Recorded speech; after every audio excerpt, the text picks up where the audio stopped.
tampil bersih, jauh sifat malas gitu ya.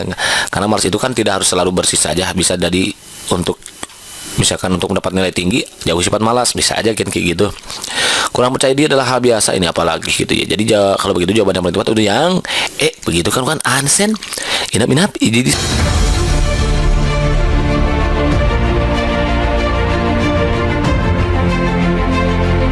nih. Di sini sudah sajikan semua masalah, namun apapun masalahnya minumnya teh botol susu gitu kan ya. Selalu hari permasalahan semua jadi Semoipu Solution. Biar apa?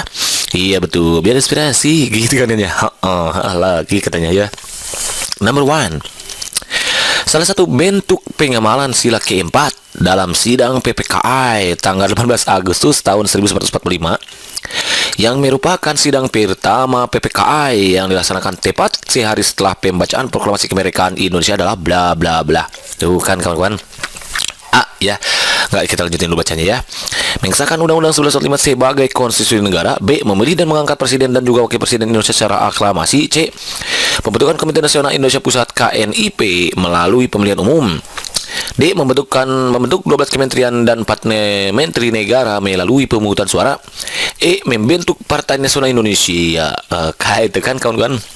Jadi sejarah Indonesia baik itu BPKI itu kan kawan-kawan sudah Maki buatkan videonya ya, video pembelajarannya. Kemudian juga ada PPKI, kemudian ada sejarah 3 serangkai, kemudian ada sejarah proklamasi kemerdekaan Indonesia, sejarah proklamasi kemerdekaan Indonesia SPKI gitu kan ya. Kemudian ada sejarah Budi Utomo, Maki buatkannya Budi Utomo. Kemudian juga ada sejarah SDI ataupun SI, sudah lengkap di sana. Nah, semua ini tentunya harus dikuasai. Kenapa? Karena kita tidak tahu jenis soal mana yang akan keluar gitu. Namun kalau kita sudah membaca, banyak tahu, banyak belajar, menentukan wawasan kita jadi luas.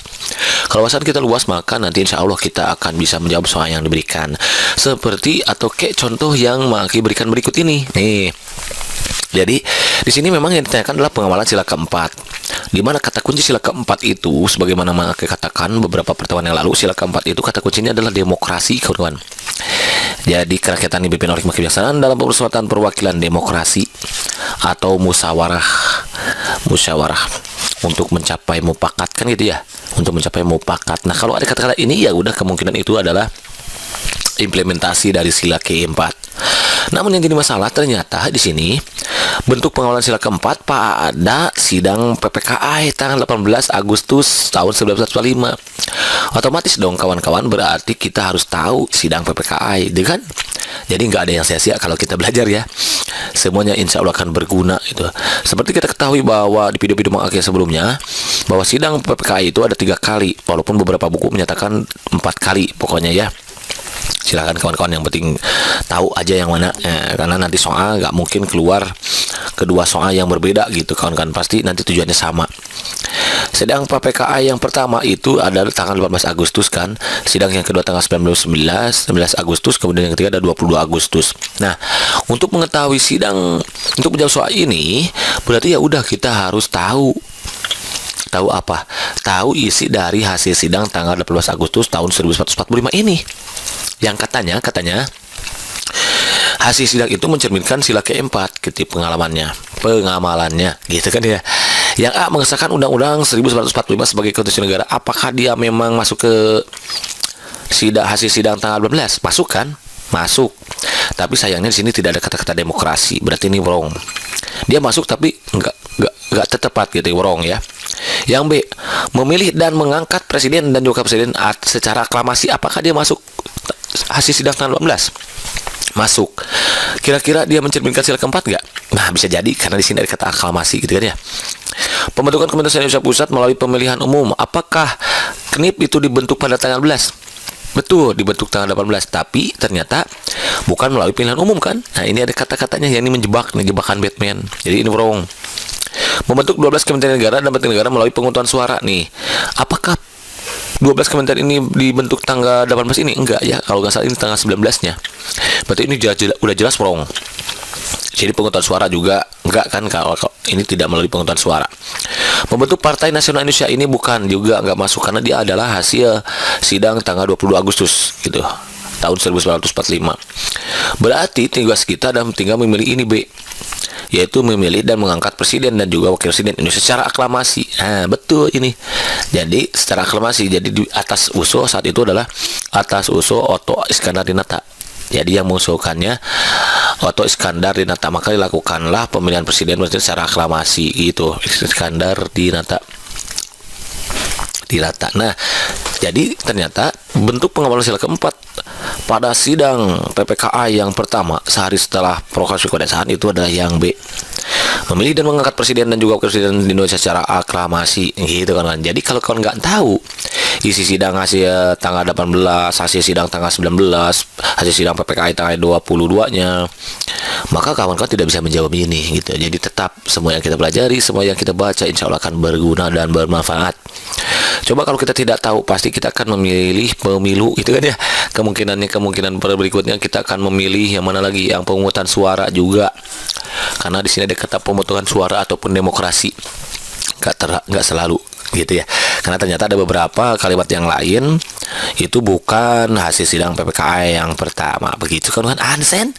Inap. Jadi saya mantap kalau mantap. Next soal nomor 2 nih. Soalnya kayak gini, kita baca bareng-bareng lagi gitu ya. Presiden dan wakil presiden memegang jabatan selama 5 tahun, betul kan ya?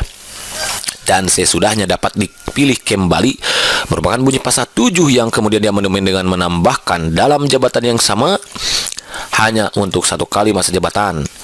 Berikut merupakan hal yang mendasari adanya amandemen tersebut adalah bla bla bla, tuh kan kawan-kawan ya. Bisa saja nanti undang-undang munculnya seperti ini. Pasal-pasal dari pasal 1 sampai 37 bentuk soalnya kayak gini gitu. Ya kan? Nah, ini kan bunyi pasal 7 yang sebelum dan sesudah amandemen. Karena sesudah amandemen itu ditambahkan kata atau kalimat nih. Boleh dipilih kembali dalam jabatan yang sama, tapi hanya untuk 1 kali masa jabatan. Berarti kalau begitu presiden yang tahun sekarang ini hanya bisa 2 kali kawan-kawan, 2 periode gitu. Jadi kalau sudah terpilih 2 kali maka dia tidak bisa menyalonkan lagi. Kenapa? Karena ada pasal 7 ya, bunyinya seperti ini. Kecuali kalau pasal 7 ini segera diamandemen. Misalkan boleh dipilih jabatan yang sama untuk beberapa kali asal itu berdasarkan pilihan rakyat. Nah, bisa gitu ya. Di amandemen lagi gitu. Kalau memang misalkan harus diamandemen. Kalau enggak ini nggak apa-apa. Nah, hal yang mendasari adanya amandemen tersebut adalah bla bla. Apa sih yang menyebabkan pasal 7 ini diamandemen? A. Karena akan menjadi ancaman besar bagi demokrasi Indonesia. Masa jabatan presiden dibatasi untuk membatasi ruang absolutisme kepemimpinan. Absolutisme ini ada nya gitu ya. Mencegah terjadinya korupsi agar orang lain bisa mencalonkan diri menjadi presiden dan wakil presiden dengan syarat dan ketetapan sebagaimana yang berlaku dalam undang-undang. Karena sudah berpuluh tahun pasal tersebut belum mendapat perubahan sehingga memungkinkan terjadinya penyalahgunaan kekuasaan gitu ya. Demokrasi perlu degradasi agar bangsa ini maju. Mana kira-kira yang paling tepat? Iya betul yang A kawan-kawan ya. Kenapa dibatasi? Ini kan dengan diamandemen pasal 7 berarti artinya kekuasaan presiden dibatasi sampai 2 periode. Kenapa? Karena kalau tidak dibatasi ini akan menjadi ancaman yang besar bagi demokrasi Indonesia. Nantinya akan menjadikan membatasi ruang absolutisme kepemimpinan. Jadi kalau hanya 1 kali nanti dia presidennya kalau misalkan beberapa apalagi seumur hidup ya gitu kan. Kalau terus kepilih nanti akan walaupun bagaimana tetap gitu kan ya. Jadi godaan akan banyak sekali datang dari segala arah gitu kan ya.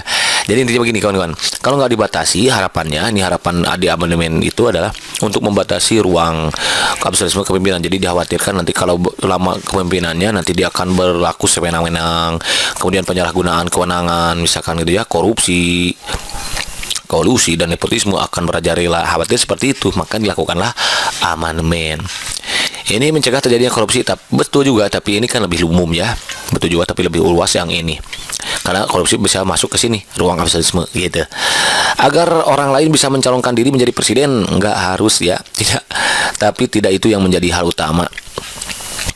Ya, tidak hal ini yang menjadi utama bahwa untuk memberi kesempatan kepada orang lain untuk mencalonkan diri untuk menjadi presiden itu tidak yang utama, karena yang utamanya dari ini membatasi ruang absolutisme kepemimpinan agar tadi tidak sewenang-wenang dan penyalahgunaan kewenangan gitu.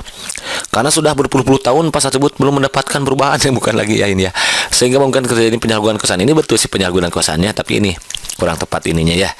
Ini sama. Demokrasi perlu regenerasi agar bahasa Indonesia ini bisa maju. Betul ini juga. Tapi yang semua ini mau sudah mengcover yang segalanya ya. Korupsinya, regenerasinya gitu kan ya. Demokrasinya semua sudah tercover. Jadi kalau begitu jawaban yang lebih betul yang begitu kan? Understand? Enough. Jadi mantap kalau mantap. Next soal number 3, the last number nih. I'm sorry Maki hanya bisa berbagi 3 soal dulu untuk sementara ini. Insya Allah di beberapa jam kemudian atau beberapa waktu kemudian Maki akan buatkan juga soal-soal TWK yang lebih hotnya gitu kan ya. Mang Aki merasa malu dan kurang percaya diri kalau berkumpul dengan teman-temannya. Tubuhnya kecil, mungil, dekil gitu ya, dan mengeluarkan bau tak sedap. Wow, gitu ya. Tidak sedap ternyata ya. Teman-temannya sering meledek dan menggodanya. Maki ingin penampilannya berubah. Wah, berubah jadi Batman atau jadi siapa? Jadi Mang Ariel gitu ya. Nggak tahu ya. Yang jelas dia ingin berubah. Dia ingin membuktikan kepada teman-temannya bahwa ia bisa tampil bersih dan tidak kalah besar. Mang Aki pun bangun pagi dan rajin membersihkan diri. Jadi untuk mengatasi semua masalah ini, Mang Aki bangun pagi dan rajin membersihkan diri, mandi gitu. Yang asalnya 1 jam jadi 3 jam ya gitu ya. Sabunnya yang asalnya 1 jadi 2 misalkan gitu ya. Ia tidak malas lagi mencari makan, karena dia kan mungil kecil gitu, kurang makan gitu ya. Berkat keejekan teman-temannya, dirinya membuang nih, sorry salah yang ngetik nih. Siapa yang ngetik? Mang Aki, bagi salah Mang Aki gitu ya. Dirinya membuang jauh-jauh sifat malasnya. Pertanyaan adalah nilai moral pada kutipan cerita tersebut adalah bla bla bla. A. Dalam pergaulan harus memusnahkan sikap berkuasa. B. Dengan teman harus saling menggoda dan meledek. Wah. C. Kurang percaya diri adalah hal biasa dalam pergaulan. D. Ingin tampil bersih jauh sifat malas. E. Berusaha menjadi lebih baik agar percaya diri. Nah, nilai moral. Oke kawan-kawan, perlu kita ketahui ini sebetulnya ini soal bahasa Indonesia ya. Ini soal bahasa Indonesia karena di Permenpan sekarang bahasa Indonesia itu masuk ke soal TWK ya. Jadi untuk tahun ini bahasa Indonesia masuk ke soal TWK. Dan perlu kawan-kawan ketahui bahwa dalam suatu cerita, kutipan cerita atau karya cerita, suatu sastra cerita gitu ya, itu mengandung beberapa nilai. Ada nilai moral, nanti ya makin selalu buatkan di video selanjutnya. Nilai moral, kemudian ada nilai sosial, kemudian ada nilai budaya, kemudian ada nilai agama, dan nilai estetika itu nih. Untuk penjelasan lebih lanjut, insya Allah Maki akan buatkan serta penjelasan materinya dan disertai dengan contoh soalnya biar kawan-kawan nanti mengerti. Karena ini tahun ini soal kayak gini itu kemungkinan muncul di CPNS tahun 2020 ini gitu kan ya. Ada. Jadi ada nilai moral, siapa tahu nanti kawan-kawan mendapatkan soal tentukan nilai sosial, tentukan nilai budaya, kan bisa jadi kayak gitu. Makanya nanti insya Allah di pertemuan berikutnya Maki buatkan tentang materi nilai-nilai karya dalam suatu karya sastra gitu kan ya. Oke kawan-kawan, nilai moral itu apa sih? Nah, perlu kawan-kawan ketahui untuk menjawab soal ini berarti kawan-kawan harus tahu nilai moral ya. Nilai moral itu adalah nilai yang berkaitan dengan akhlak atau budi pekerti atau susila atau baik buruk tingkah laku. Nilai yang berkaitan dengan akhlak. Kira-kira yang mana? Dalam pergaulan harus memusnahkan sikap berkuasa. Enggak ya, tapi suka ejek-mengejek ini enggak ada kata kuasanya, wrong balik. Dengan teman harus saling menggoda dan meledek, apalagi ini ya, enggak boleh. Kurang percaya diri adalah hal biasa dalam pergaulan kurang. Ingin tampil bersih jauh sifat malas, kurang juga. Berusaha menjadi lebih baik agar percaya diri. Berarti nilai yang berkaitan dengan akhlak atau budi pekerti. Nih, percaya diri kan ini menjadi lebih baik, percaya diri ini adalah nilai akhlak atau budi pekerti nih kawan-kawan. Jadi ini, dari mana dapatkan kalimat ini? Dari sini nih.